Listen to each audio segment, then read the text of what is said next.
இது மகிமை நேரம். கிறிஸ்துவுக்குள் மிகவும் பிரியமான மகிமை தொலைக்காட்சி நேயர்களை இந்த மகிமை நேரம் நிகழ்ச்சியின் மூலமாய் சந்திப்பதில் மிக்க மகிழ்ச்சி அடைகிறேன்.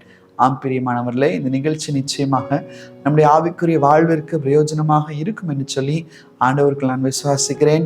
கர்த்தர் நமக்கு பாராட்டுகிற அந்த நல்ல கிருபைகளை நினைத்து தேவாதி தேவனை நான் ஸ்தோத்திரிக்கிறேன். பிரியமானவர்களே, இந்த வாரத்திலும் கூட தேவனுக்கு முன்பாக நாம் எப்படி இருக்க வேண்டும் என்று சொல்லி நாம் தியானித்துக் கொண்டிருக்கிறோம்.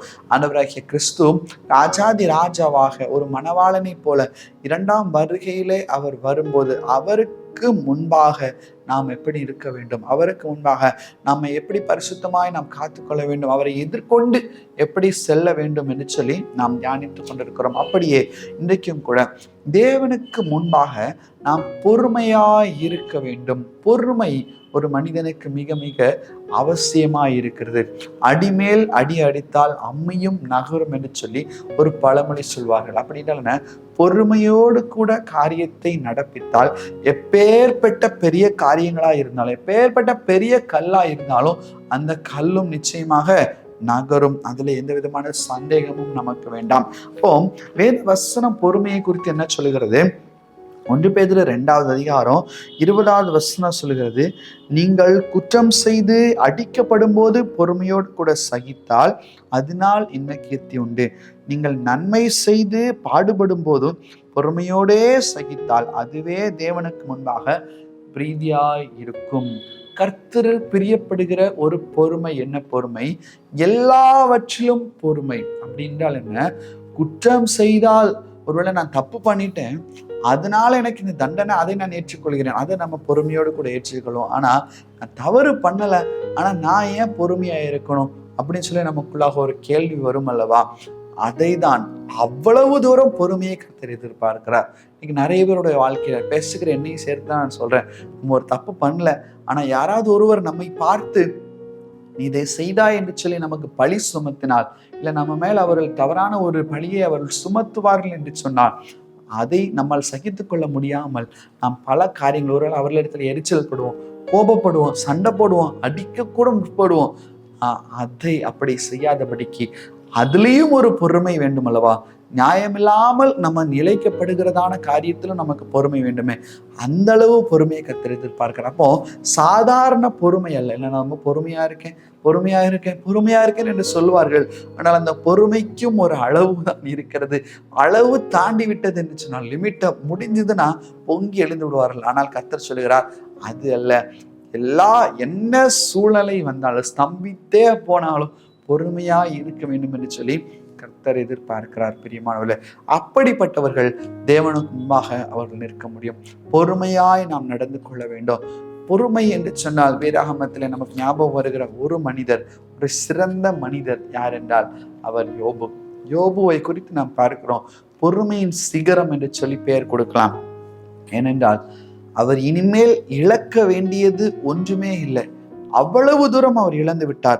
யோபு 1வது அதிகாரத்துல 1வது வசனம் 8வது வசனம், இந்த வசனங்கள் எல்லாம் அவருடைய சம்பத்துக்களை அடுக்கி இருக்கிறது. அவ்வளவு செல்வ சீமான், அவ்வளவு ஒரு வலிமை மிக்கவர், வல்லமை மிக்கவர், அவ்வளவு அதனுடைய கரங்கள்னால அவ்வளவு காரியங்களை செய்கிறவர் இந்த யோபு. ஆனால் இப்போது இந்த யோபுக்கு என்ன நடக்கிறது? ஒரு பெரிய பெருமை உண்டாகிறது. ஒரு பெரிய பெருமை. என்ன பெருமை? என்ன ஆண்டவர், என்ன நடக்கிறது, என்ன செய்ய முடியும் என்று சொல்லி ஒரு பெருமை உண்டாகக்கூடிய சூழ்நிலையெல்லாம் வந்திருக்கலாம். ஆனால் இப்பொழுது அந்த சூழ்நிலை எல்லாம் மாறி அவருக்கு ஒரு பெரிய கஷ்டம் வருகிறது. ஆனால் அந்த கஷ்டத்திலிருந்து அவர் எப்படி வெளியே வருகிறார் என்று சொன்னால், அவருக்குள்ளாக பெருமை வரவில்லை, சாந்தம் வருகிறது, பொறுமை வருகிறது. பெருமைக்கு பதிலாக பொறுமை வருகிறது. செல்வ சீமானா இருக்கும்போது ஒருவேளை பெருமை வரக்கூடிய சூழலை வந்திருக்கலாம். அதுலேயும் அவர் பொறுமையோடு கூட இருந்தார். அவருக்கு பெருமை வரல, பொறுமையா இருந்தார். அதே நேரத்துல எல்லாவற்றையும் இழந்து போய் இன்னும் ஒன்றுமே இல்லை, இழப்பதற்கு ஒன்றுமே இல்லை என்கிறதான சூழ்நிலை வந்த போதிலும் கூட அதுலேயும் யோபு பொறுமையாய் காணப்பட்டார் பிரியமானவர்களே. அப்ப இன்னைக்கு நம்முடைய வாழ்க்கையில இந்த பொறுமை நமக்கு இருக்கிறதா? அதுதான் இப்போது நமக்கு கேள்வி. இந்த பொறுமை நமக்கு, இந்த அளவு பொறுமை நமக்கு இருக்கிறதா? இன்னைக்கு நிறைய குடும்பங்கள்ல எதனால பிரச்சனை வருகிறது? பொறுமை இல்லாமல் இருப்பதனால, பொறுத்து கொள்ளாமல் இருக்கிறதுனால. ஒரு உலக பிரகாரமான ஒரு பழமொழி சொல்வார், அகழ்வாரை தாங்கும் நிலம் போல தன்னை பிகழ்வார் பொறுத்தல் தலை. நிலமானது நம்ம என்ன செய்தாலும் தாங்கிக் கொள்கிறது, அடித்தாலும் தாங்கிக் கொள்கிறது, மிதித்தாலும் தாங்கிக் கொள்கிறது, தோன்றினாலும் தாங்கிக் கொள்கிறது.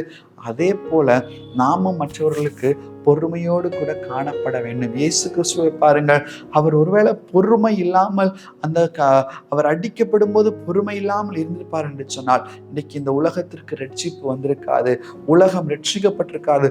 பாவத்திற்கு மேல் பாவம் உண்டாகி மீண்டும் ஒரு பாபிலோன் கோபுரம் கட்டக்கூடிய சூழ்நிலைக்கு கூட இந்த உலகத்தை தள்ளப்பட்டிருக்கோம். ஆனால் அப்படி இல்லாதபடிக்கு அவர் பொறுமையோடு கூட அந்த காரியங்களை சகித்தது நிமித்தமாக இன்றைக்கு நீங்களும் நானும் அவனுடைய வார்த்தையை தியானிக்க முடிகிறது. மெய்யான தேவனை நாம் ஆராதிக்க முடிகிறது. நாம் தேவனுக்கு முன்பாக உத்தமனாய் நடந்து கொள்வதற்கு அநேக போதனைகள் நமக்கு போதிக்கப்படுகிறது. இதெல்லாம் எப்படி நடந்தது? ஒரு மனிதனுடைய பொறுமை நிமித்தமாக. அன்னை தெரசாவை குறித்து நாம் கேள்விப்பட்டிருக்க கூடும். அவர்கள் தன்னுடைய ட்ரஸ்டுக்காக, தன்னுடைய சேரிட்டி ஃபண்டுக்காக, அந்த அவர்கள் கவனித்து கொண்டிருந்த பிள்ளைகளுக்காக ஒரு முறை ஒரு செல்வந்தனுடைய வீட்டிற்கு அவர் சென்றிருந்தார்களாம். அநேக முறை செல்வார்களாம். அந்த செல்வந்தரும் அவரை கண்டு கொள்ளவே இல்லையா, ஒன்றுமே கொடுக்க மாட்டார். ஒரு முறை இவர் இப்ப அடிக்கடி வர்றாங்களே என்று சொல்லி அவர்கள் தன்னுடைய கரங்களை ஏந்தி நிற்பார்களாம். அந்த கரங்களை ஏந்தி நிற்கும்போது அந்த கரங்கள்ல தன்னுடைய எச்சிலை அந்த மனிதன் துப்பி விட்டார். அப்போ நமக்கு நம்மளா இருந்தா எவ்வளவு கோபம் வந்திருக்கும் பாருங்க. ஆனா அந்த அன்னை தெரசா பொறுமையோடு கூட சொன்னார்களாம், பரவாயில்லையா, இது எனக்கு இருக்கட்டும், என்னுடைய பிள்ளைங்களுக்கு நீங்க வேற ஏதாவது தாங்க என்று சொல்லி கேட்டார்களாம். பொறுமை நிமித்தமாக அந்த மனிதனை, அவ்வளவு ஆக்ரோஷம் இருந்த அந்த மனிதனை, தரமாட்டேன் என்று சொன்ன மனிதனை அவர்கள் தன்னுடைய பொறுமையினால வென்றார்கள். இந்த பொறுமை அநேக காரியங்களை கைக்கூடி வர செய்யும் பிரியமானவர்களே. கர்த்தர் அந்த அளவு பொறுமையை எதிர்பார்க்கிறார். நம்ம ஒரு நாள்ல சில நேரத்துல கோபத்து நிமித்தமாய் நம்ம நேரத்துல கத்திடுவோம், இல்ல கோபத்து நிமித்தமாய் நம்ம சில காரியங்களை தப்பா செஞ்சிருவோம். ஆனா பொறுமையோடு கூட சிந்தித்து பார்த்தால் நம்ம செஞ்சது தப்பு, நாம் யோசித்தது தவறு, நாம் இப்படி செய்திருக்க கூடாது என்றெல்லாம் நமக்கு அப்போது புரிய வரும். அப்போ எந்த காரியத்திலையும் உடனே செய்யாமல் பொறுமையோடு சிந்தித்து செயல்பட வேண்டும். பொறுமை ஒரு மனிதனை மிக மிக உயர்த்தக்கூடிய ஒரு பண்பாய் கூட காணப்படுகிறது. கர்த்தர் அதை தான் எதிர்பார்க்கிறார். அந்த அளவு பொறுமை யோபுவுக்கு இருந்த பொறுமை நிமித்தமாக என்ன நடந்தது பாருங்க. ரெட்டந்தனையான பலன், ரெட்டிப்பான ஆசீர்வாதத்தை கர்த்தர் யோபுவுக்கு கொடுத்தார். இன்னைக்கு நம்முடைய வாழ்க்கையிலும் இதே ரெட்டிப்பான ஆசீர்வாதம் நமக்கு வேண்டும் என்று சொன்னார், இல்ல கர்த்தர் நமக்கென்று வைத்திருக்கிறதான ஆசீர்வாதங்கள் நமக்கு வேண்டுமானால் இந்த பொறுமை நமக்கு அவசியம். பொறுமை நமக்கு அவசியம் பிரியமானவர்களே. இப்ப பொறுமையோடு கூட நாம் செயல்படணும், பொறுமையை கடைபிடிக்கணும், பொறுமையை நம்முடைய வாழ்க்கையின் ஒரு அங்கமாக ஆக்கி கொள்ள வேண்டும். அப்படி இருந்தால் தேவனுக்கு முன்பாக நாம் எதிர்கொண்டு செல்ல முடியும், அவருக்கு முன்பாக நாம் உத்தமனாய் நடந்து கொள்ள முடியும். அப்படிப்பட்டதான கிருபைகளை கர்த்தர் நமக்கு தந்து வழி நடத்துவாராக. கண்களை மூடி ஜெபிப்போம். பரலோகத்தின் நல்ல தகப்பனே, இந்த நாளை தந்த கிருபைகளுக்காக நன்றி சுவாமி. இந்த நாளிலும் கூட அப்பா, நாங்கள் இப்படியெல்லாம் பொறுமையா இருக்க வேண்டும், எந்தெந்த காரியங்கள்ல பொறுமையா இருக்க வேண்டும் என்று சொல்லி கர்த்தர் நீர் கற்றுக் கொடுத்ததற்காக உமக்கு நாங்கள் நன்றி செலுத்துகிறோம். நாங்கள் அநேக நேரத்துல சுவாமி பொறுமை இழந்து காணப்படுகிறோம். எங்களை நீர் மன்னிங்க அப்பா. ஒரு விஷயம் நீர் எங்களை மன்னித்து ஆண்டவரே, பொறுமையோடு கூட நாங்கள் செயல்பட, காரியங்களை நடப்பிக்க ஆவியானவரே நீர் எங்களுக்கு உதவி செய்யும்படியாய் கூட ஜெபிக்கிறோம். எல்லா விஷயத்திலும் இதே பொறுமையோ நாங்கள் தரித்து கொள்ள ஆவியானவரே நீர் உதவி செய்யும்படியாய் கூட ஜெபிக்கிறோம். ஒரு விஷயத்துல கூட, ஒரு காரியத்துல கூட நாங்கள் பொறுமையை தவற விடாதபடிக்கு கர்த்தாவை நீர் ஆண்டவரை பொறுமையோடு கூட நாங்கள் நடக்க நீர் எங்களுக்கு உதவி செய்கிறதற்காக உமக்கு நாங்கள் நன்றி செலுத்துகிறோம் அப்பா. ஒருவருக்கே துதிகன மகிமை நாங்கள் ஏறெடுக்கிறோம். நீர் பெருகவும் நாங்கள் சிறுவும் எங்களை இப்படி பாதத்திலே தாழ்த்தி தருக்கிறோம். மீட்பராம் இயேசு மூலம் ஜெபிக்கிறோம். ஜெபங்களை நல்ல பிதாவே, ஆமென் ஆமென்.